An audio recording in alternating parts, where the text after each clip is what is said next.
안녕하십니까. 우리 선생님들, 일주일간, 열심히 달려오셨죠? 네, 시간이 너무 빨리 흘러갑니다. 저도, 음, 제가 항상 이게 사람들하고 얘기를 하다 보면, 재테크도 중요하지만, 시테크, 인테크, 우리가 이제 그 제2의 삶을 사는 과정에 있어서 모르겠어요. 저 같은 경우는 재테크는 잘 모르고 살아왔고, 시간의 그 시테크와 인테크, 사람과의 그 인적 네트워크에 대해서는 많이 강조하고 있습니다. 저는 사람이 재산이더라고요. 그러니까 돈은, 뭐 남편 사업하면서 부도도 나봤고, 그렇기 때문에, 돈은 진짜 중요하지만, 그래도 내가 힘들고 어려울 때는 내 주변 사람들이 같이 함께 하는 사람들, 5명 이내, 아니면 10명이라도 많으면 좋겠지만, 그래도 내 주위에 나랑 공유할 수 있는 그런 사람이 한두 명이라도 있으면 그 인생은 행복한 인생이지 않을까라는 생각을 합니다. 그래서 우리 선생님들이나 저나, 재테크는 우리 선생님들이 본인들이 이제 잘 알아서 해 오시리라 보고요. 우리가 이제 앞으로 살아가면서 인테크, 그죠? 인테크, 사람들의 관계 잘, 조율하고 잘 엮어가는 우리 선생님 그다음에 또 이제 시테크 선생님들이 지금 공부하는 이 시간도 시간을 아껴가면서 우리가 같이 이렇게 공부를 하고 있습니다. 그래서 저와 우리 선생님들이 인테크와 시테크의 개념 우리가 다시 한번 이렇게 상기하면서 수업을 들어가도록 하겠습니다. 자, 우리가 이제 2장에서는 챕터 2장에서는 태내기, 영화기를 들어가기 전에 복습을 한번 하겠습니다. 자, 생각나나요? 생각이 안 날 것 같아. 그죠? 15쪽에 보면 인간 행동과 사회환경의 기초, 인간 성장과 발달. 그래서 우리가 사회복지사는 그 필드에서 클라이언트를 맞아서 그 클라이언트의 욕구나 문제를 정확하게 사정하고 평가하기 위해서 인간 발달의 이해가 필요하다고 그랬습니다. 그 다음에 인간 발달의 개념은 인간을 수정해서 사망까지 전 생애를 걸쳐 다양하게 일어나는, 그죠? 우리가 얼마나 우여곡절이 있습니까? 저도 그래요. 진짜, 친정에 엄마, 아빠, 그 그냥 공주같이 있다가, 결혼하면서 대기업 다닌다고 해서 좋아했는데, 어느 날 또 이제 막 회사가 합병을 됨으로써 또 이제 사업한다 그래서 어려움도 있고 그러니까 생애를 걸쳐서 우리가 좋은 일만 있는 게 아니라 복잡 다단한 일이 있습니다. 그래서 우리는 늘 변화를 한다는 거죠. 그래서 인간은 수정부터 사망까지 전 생애를 걸쳐 다양하게 일어나는 지속적 변화를 거친다. 그래서 상습적 변화도 있지만 쇠퇴적 변화까지를 포함하고 있다는 거. 그 다음에 이제 변화에는 뭐가 있어요, 지금? 양적 변화와 질적 변화가 있겠죠? 그래서 발달과 또 뭐가 있습니까? 16쪽에 보면은, 성장, 성숙, 학습, 사회화가 있습니다. 그 다음에 인간 발달에 의해서는 환경 속의 인간, 그죠? PIE 대문자, 기억나시죠?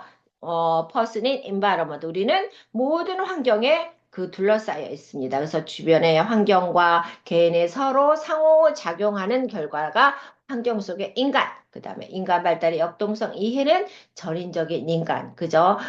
우리가 인간의 행동을 이해하기 위해서는 그 사람의 행동을 이해하기 위해서는 어디다 인간을 전인적인 인간으로 이해할 필요가 있다.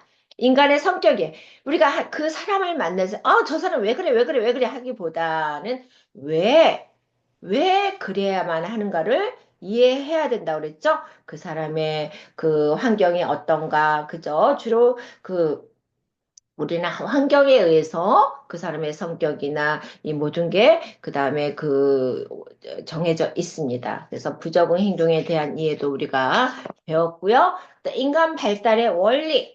원리에 있어서 뭐가 있어서 인간 발달의 원리 여기서 우리가 다 말은 이제 단어 같은 걸 알겠지만 점성 원리는 뭐라고 그랬어? 에릭슨의 점성 원리 기억나시죠? 에릭슨의 심리 사회적 발달 이론에서 이 점성 원리는 우리가 처음 들어보는 단어입니다. 그래서 이 점성 원리는 인간이 어때요? 같은 사람만 있나요? 서로 다른 사람끼리 어울리고 상호작용하면서 어떻게 그 자신의 개인적인 욕구, 사회적인 욕구를 조화시켜 가는 과정을 뭐라고 그런다? 점성 원리라고 한다. 다시 한번 이 점성 원리는 뭐라서 인간이 서로 다른 환경에서 서로 지금 있죠. 그죠? A, B, C 다른 환경이 다 있습니다. 그래서 인간이 서로 다른 밀집된 이 환경 속에서 서로 상호작용을 함으로써 내 자신의 개인적인 욕구, 그 다음에 이제 사회에서 요구하는 그 욕구가 어떻게 조화롭게 이어져 나가는 게 점성 원리예요. 이해되시죠? 이제, 예, 점성 원리가 뭐야? 그러면 이제 이게 설명할 수가 있어야 돼요. 네? 아셨죠, 선생님들? 점성 원리? 에릭슨의 심리사회적 발달 단계에서 내 욕구와 사회적인 욕구가 이 상호작용하는 거다. 라는 것만 알고 계시면 되겠습니다. 그 다음에 이제 기초성. 기초성은 뭐예요, 지금? 이거 선생님들이 어릴 때 발달류 모든 발달 기초가 되는 원리. 그죠? 뭐, 기초서는 뭐라고요? 어릴 때부터 발달류 모든 기초가 되는 원리. 그 다음 불가역성. 다시 회복하기 어렵다는 것. 처음에서 어떻게 다시, 그죠? 거의 이게 뭐, 이게 우리가 원초적인 거에서 그 보충하고, 그 다음에 경험을, 아무리 좋은 경험하고 보충을 제공을 받더라도 성취가 거의 불가능하다. 다시 돌아가기는 어렵다. 응? 이게 이런 말이 맞나 모르겠는 사람은 다시 만들어서 뭐 쓸 수 없다. 그런 말이 있죠. 그러니까는 노력은 하지만 다시 예전에 그 성격으로 다시 돌아가는 거야. 그죠? 자, 그 다음에 이제 누적성. 그죠? 이게 계속해서 점점 누적하는 거고. 그 다음에 이제 인간 발달의 이해가 사회복지 실천의 기한부 20쪽에 있습니다. 그 다음에 인간 발달과 사회복지 실천에 있어서 우리는 지금 여기서 뭐예요? 인간의 발달과 연령에 따라 당연히 바뀌죠. 그죠? 그래서 사회복지사는 우리가 이제 사회복지사가 되는 겁니다. 그래서 클라이언트에게 발달을 과정을 이해하고 연령에 맞게 사회 정서적 발달 제시하고 적용 실행할 수 있다. 저번 시간에 기억나시죠? 설마 책을 구입 안 하신 분들 안 계시죠? 그리고 음, 인간 행동의 이해는 21쪽에 인간 행동의 사회복지가 선행되어야 하며, 그죠? 그 다음에 갖춰야 할 중요한 기초 지식 중 하나다. 그 인간 행동을 이해하기 위해서는 인간 행동이란 인간이 동작으로 행하는 일, 그죠? 인간 행동, 그죠? 동작이잖아. 일로서 자기된 근육 반응 또 이내 분비선의 작용 상태를 말한다. 그 다음에 지금 어떻게 다 기억나시죠? 그래서 사회복지 전문직에서는 인간을 돕는 실천 행위를 하기 이전에 반드시 뭐라고 그랬어요? 인간에 대한 정확한 이해를 갖춰야 된다고 그랬습니다. 기억나시죠? 정확하게 갖춰야 된다. 그래서 우리가 그 인간의 우리가 지금 클라이언트를 만났어요. 클라이언트를 만나면 이제 뭐 사정하고 인테이크 그 다음에 사정하고 계획하고 개입하고 평가. 인테이크가 뭐냐면은 초기 면접. 내가 클라이언트를 만났어요. 그럼 우리가 면접을 하겠죠? 이게 인테이크 한다고. 이제 전문적인 용어 아세요? 인테이크 나오면 우리가 초기 면접 사람을 만났을 때 이 사람이 어떤가 하고 파악하는 게 인테이크 과정이구나. 그러면 사정은 뭐예요? 사정한다. 우리가 막 이거 합니다. 사정해요. 그런 사정인가요? 아니요. 사정이란 여기서 전문적인 용어로서 자료 수집. A라는 클라이언트가 왔으면 이 사람이 어떤 사람인가를 알아야 되잖아요. 그 자료를 수집하는 걸 갖다가 우리가 사정한다고 합니다. 그러면 인테이크, 지금 제가 이 수업에서 인테이크와 사정이라는 용어를 지금 설명하고 있습니다. 그러면 이제 인간행동 22쪽에 보면 인간행동의 관점, 그 다음에 인간 행동의 유형에는 뭐뭐가 있어요, 지금. 외연적 행동, 그 다음에 내연적 행동, 기억나시죠? 외연적 행동은 24쪽에 눈에 보이는 행동을 접하게 되는 인간 행동. 그 다음에 이제 내연적 행동이 있고, 그 다음에, 무의식. 그 다음에 또 뭐 있었습니까? 인간 행동과 사회복지 실천에 있어서, 중요한 거는 지금 사회복지 실천 현장에서 인간 행동은 클라이언트의 욕구나 문제를 파악할 수 있는 핵심체로서 중요한 의미를 갖고, 그다음에 환경은 뭐라고 그랬어요? 환경. 기억나시죠? 인간 생활에 영향을 미치는 모든 사물, 힘, 조건으로 개인이 수용할 수 있는 거고, 그 다음에 인간 행동, 사회환경 이해의 관점, 그 다음에 이제 이게 있었고, 사회환경적에서 인간의 특성을 배웠고, 사회환경 이해의 관점. 음, 여기서 중요한 거는 사회복지사는 이 필드에서 클라이언트를 만났을 때 일장에서 인간행동과 사회환경에서는 왜 그 사람이 이런 행동을 하는가를 다 자료를 수집하고 그다음 인테이크 과정, 사정, 개입 평가, 결과 이러한 과정을 거치면서 우리가 그 사람을 클라이언트를 이해한다는 겁니다. 아셨습니까? 그러니까 참 중요해요. 그 다음에 이제 한번 봅시다. 이제 이 장에는 태내기, 영하기, 이제 태내기의 발달을 한번 들어가 보도록 하겠습니다. 태내개의 발달. 중요하죠. 태내개 개념 39쪽에 있어요. 인간의 생명은 뭐라고 그랬어요? 수정되는 순간에서 출발하고, 이 순간부터, 수정되는 순간부터, 이 순간부터 인간의 발달과 성장은 시작이 된다. 그래서 제 딸이 지금 애 낳은 지 한 4개월 됐어요. 100일 지난 지 얼마 안 됐는데 어제 제가 이제 너무 안 본 지가 오래돼서 가까이 사는데 4개월 됐는데 이 아이가 벌써 뭐 우리 딸이 그러다 다리가 길어졌어. 엄마 막 그러더라고요. 그래서 조금 찔리는 거야. 너무 자주 안 가는 것 같아서. 그래서 이제 집에 잠깐 이제 밑반찬을 제가 만드는 게 아니라 사서 가요. 저는 사서 가서 봤는데 애가 엄마를 눈동자가 따라가더라고요. 눈동자를 따라가고 4개월 되다가 저는 이제 애를 키워본 지 너무 오래돼서 이거 다 잊어먹었어요. 그랬더니 눈동자가 엄마가 어디를 갔나? 엄마를 갖다 뚜레뚜레 이렇게 찾는 모습을 보면서 아, 이제는 벌써 지네 엄마를 아는구나. 그만큼 애가 이 몇 달 사이에 성장했고 발달이 이루어졌구나 라는 생각을 했습니다. 그래서 여기서 태내기는 생물학적 측면에서 정자와 난자가 결합하여 수정을 이루죠. 그죠? 그래서 태내의 발달은 이미 시작된 것이고 수정이 이루어졌으니까 그 안에서부터 이제 발달이 되는 겁니다. 그래서 태아가 수정한 후 약 280일기간 모체에서 어떻게 엄마 자궁 안에서 자라는 시기죠. 이 태내기는 그죠? 280일 40주. 그래서 보통 우리 딸 보니까 36주는 넘겨야 그 인큐베이터에 들어가지 않는다고 하더라고요. 근데 우리 딸이 다행히도 좀 아슬아슬했어요. 그래서 19주인가부터 이제 직장을 그만두고 거의 누워있다시피 했거든요. 이 아이를 지키기 위해서. 그래서 정확하게 딱 36주 지나고 나서 아이가, 그러니까 자연분만으로, 신기한 게 저는 두 아이를 제왕절개를 해서 우리 딸도 제왕절개를 할 줄 알았거든요.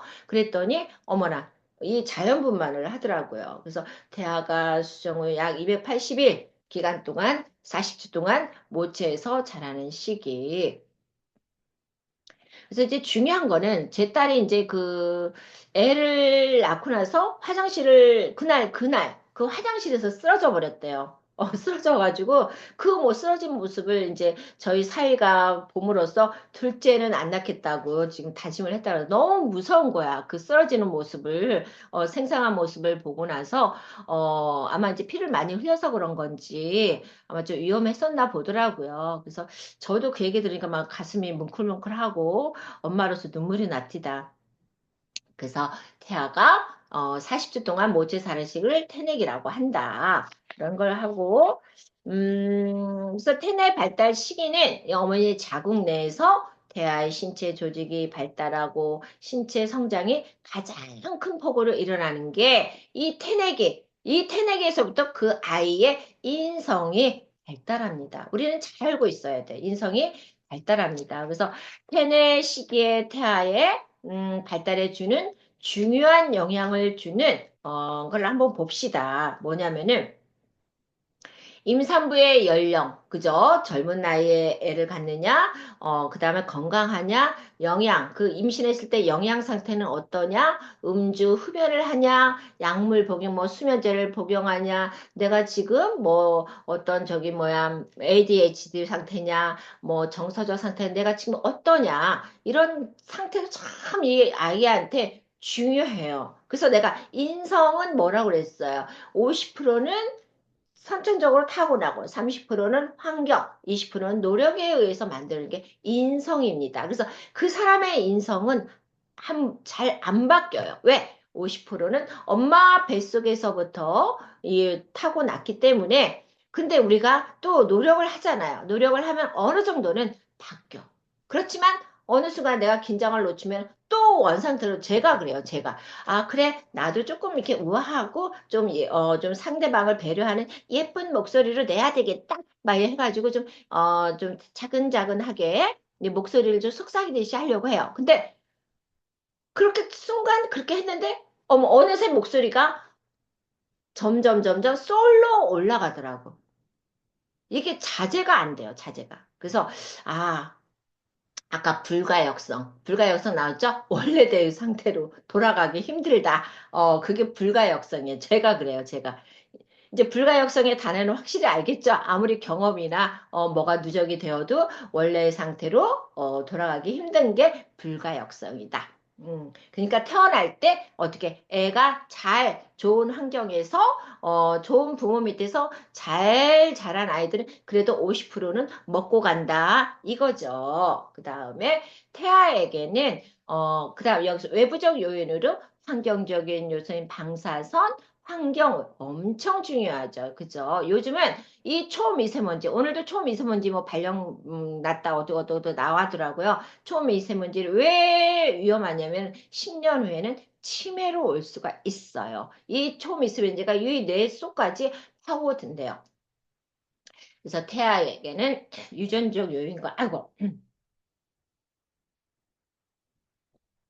환경적 요인 등이 성장에 미치기 때문에 각별히 조심해야 하는 시기다. 그래서 정상적인 태뇌의 발달은 37주에서 40주에 완성이 된다. 그래서 아까 뭐라 그랬죠? 36주만 넘어도 인큐베이터에 안 들어간다 하고 있습니다.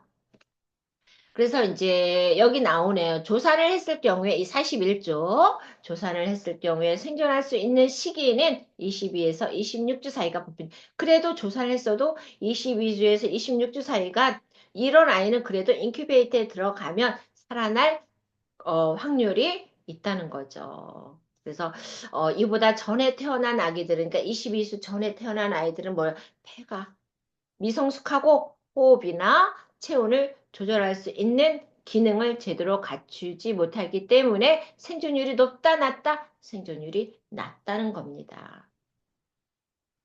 그럼 이제 태아의 태내 발달을 보겠습니다. 태내 발달은 뭐래요, 지금?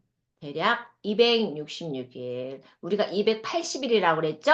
이 태내기는 280일, 40주라고 그랬어요. 그러면 태내기는 어떻습니까? 지금 1단계를 봅시다. 임신 초기에서 이제 3개월까지를 우리가 보는데, 우리가 임신 초기, 중기, 말기로 나눠서 약 3개월씩을 3단계로 나눠보자. 그러면은, 제 1단계는 지금 뭐야? 수정 후에 태아에 급속한 세포 분열이 일어난다. 그래서 1, 2주 사이에 수정이 이루어지고 난 다음에 1, 2주 사이에는 양막 주머니 및 태반 형성이 이루어진대요. 그리고 배아기에 2주에서 8주, 배아기의 2주에서 8주는 중요한 신체 기관과 신경계 형성이 생겨요, 이제는. 형성이 되죠. 그래서 이럴 때는 산모의 질병이나 영양 깊이 잘 먹어야 되겠죠. 아이를 위해서, 나를 위해서가 아니라 그 탯줄을 통해서 아이에게 공급되기 때문에 이 영양이 있는 음식을 해야 돼요. 그리고 함부로 약도 먹으면 안 돼요. 그죠? 그래서 산모의 질병, 영양기혈핍, 약물 등에 주의하는 시기가 3개월까지는 우리가 항상 그래서 임신한 사람들은 자기가 임신했어도 3개월 이상 되고 난 다음에 얘기를 하는 사람들이 참 많아요. 왜? 이 1단계에서는 조산의 위험이 있으니까 다들 얘기 안 하고 딱 3개월 넘으면 아, 우리 며느리가 임신했어? 우리 딸이 임신했어? 하고들 얘기를 하더라고요. 제 주변에 보니까 그 다음 이제 2단계를 봅시다. 2단계는 임신 중기. 어디예요? 4개월에서 6개월이죠? 임신 중기는 뭐야? 태아는 뭐야? 이 탯줄과 입을 통해서 양수를 흡입하죠? 필요한 영양분 흡수하고 단맛을 선호하는 경향이 있다.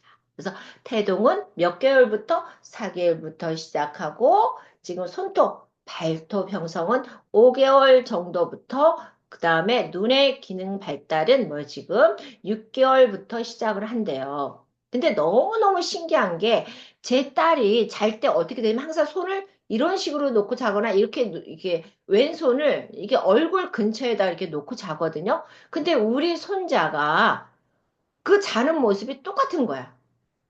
그래서 야 진짜 어머 어떻게 엄마를 따라가지? 그리고 또 중요한 거는 이제 그 사위가 이게 노래해 주는 게 있어요. 노래해 주는 게 있는데 저번 때 그 동영상을 저한테 찍어서 보내줬어요.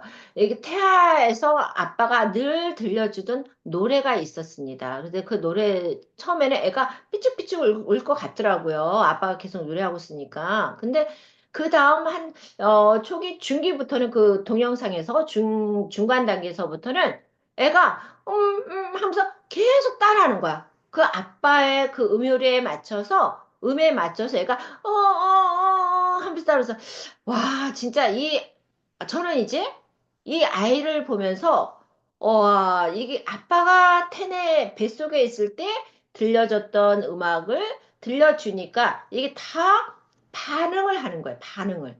그래서 우리는 임신 태내기 때는 어마무시하게 중요하다는 거를. 그래서 진짜 주변에 산모들 보면 우리가 잘 대해줘야 돼요. 엄마, 아빠, 그 다음에 시부모, 시댁에서도 잘, 진짜 공주 모시듯이 이 아이를 잘, 그 순산할 수 있을 때까지는 이 뱃속의 아이의 그 모든 형태가 다 듣고 또 음식도 다 이렇게 좋은 음식을 받으면서 애가 잘 성장이 되기 때문에 태내기가 가장 중요하다는 거를 꼭 말씀드리고 싶습니다.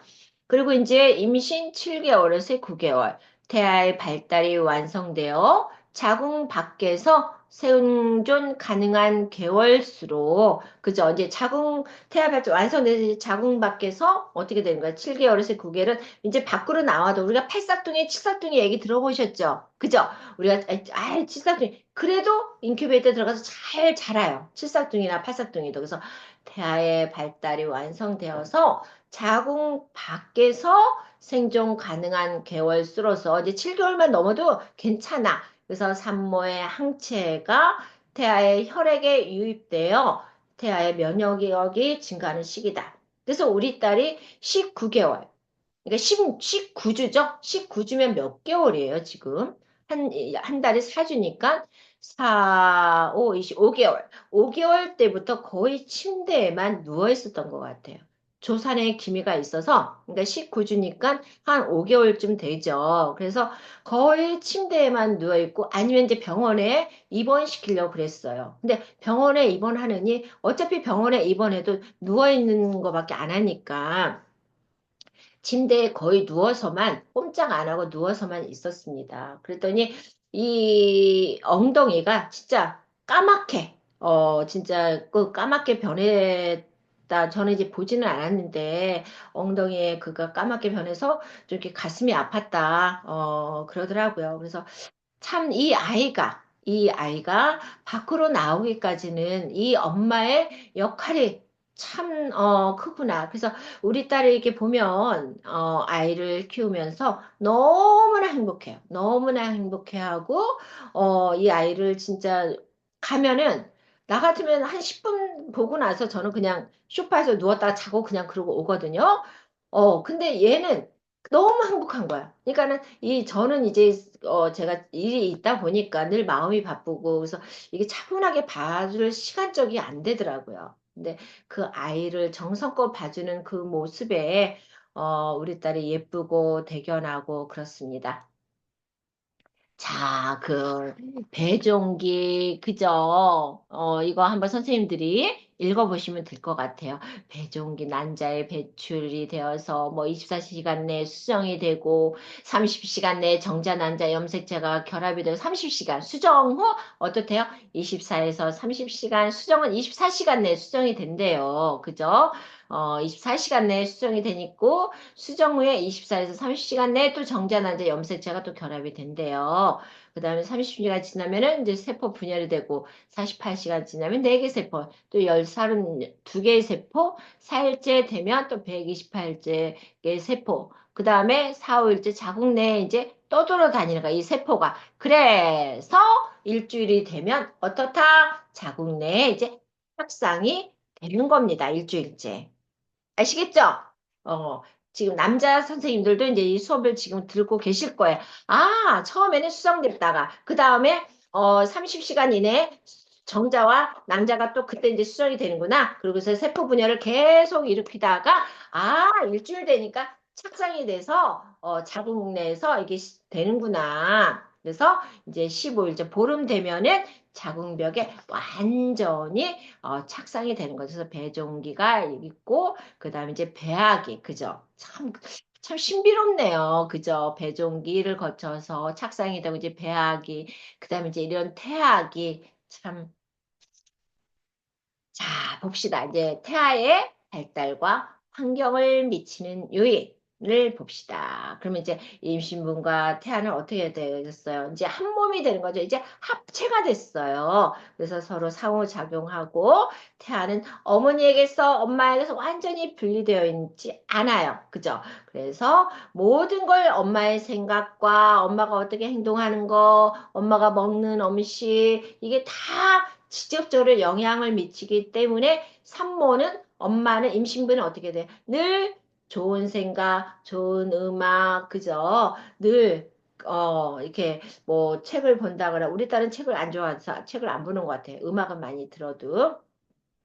그래서 늘 조심스럽게 행동해야 된다. 왜? 그래서 임신부는 신체적인 것뿐만 아니라 뭐 유전적, 생리적, 심리, 사회적으로도 태아에게 영향을 미치기 때문에 아주 중요해요. 유전적, 그 다음에 생리적으로, 심리, 사회적으로 이 아이가 정서적으로 안정이 되려면 어디가 엄마의 역할이 음해하게 중요하다는 거. 아셨죠? 그죠? 그 다음 이제 유전적 요인을 한번 봅시다. 43쪽에 있어요. 유전적 요인은 태아의 주요 장애를 발생할 수 있는 것으로 인간 발달의 한계, 그 다음에 신체적 성숙의 한계 또는 성숙의 속도, 기질적 차이를 나타낸다. 자, 유전적인 뭐예요? 태아 주요 장애를 발생할 수 있는 것을 신간 발달의 한계, 신체 성숙의 한계 또는 성숙의 속도, 기질적 차이를 만들어낸다. 따라서 염색체 부족과 그다음에 불필요한 염색체의 존재는 어때요? 당연히 필요한 염색체 애들에게 염색체 부족, 불필요한 염색체가 있어. 그럼 태아에 어떻게 해? 치명적인 영향을 미친다. 치명적인 영향을 미친다. 그래서 제 주위에 나면서 출산하면서 의사의 과실로 해서 지금 93년생이거든요. 93생 남자인데 제 친구의 아들이 장애예요. 태어나면서 이 의사의 과실이에요. 이 아이를 이제 어떻게 했어야 되는데 의사가 나중에 온 거야. 이 조치가 늦어졌어요. 그래서 그 아이가 그냥 파랗게 어떻게 이게 태어났다고 하더라고요. 그래서 참, 이거는 제가 이제 수업을 하면서 이 사례를 얘기를 하겠습니다. 그러니까 이 태내기 때 이 아이의 이 염색체나 이 타약에 치명적인 영향을 미칠 수 있는 그 유전적 원인은 뭔지 43쪽에 뭐 터너 증후군, 그 다음에 클라인펠터 증후군, 그 다음에 뭐 엑스եմ스 결함 증후군, 가장 많은 게 뭐예요? 다운 증후군. 그죠? 그 다음에 혈우병, 페닐케토증후, 겸상척후 빈혈증, 흑내장성 지지나 거대 남성 증후군. 그래서 이 부분은 다음 시간에 계속해서 이어가도록 하겠습니다. 다음 시간에 뵙겠습니다.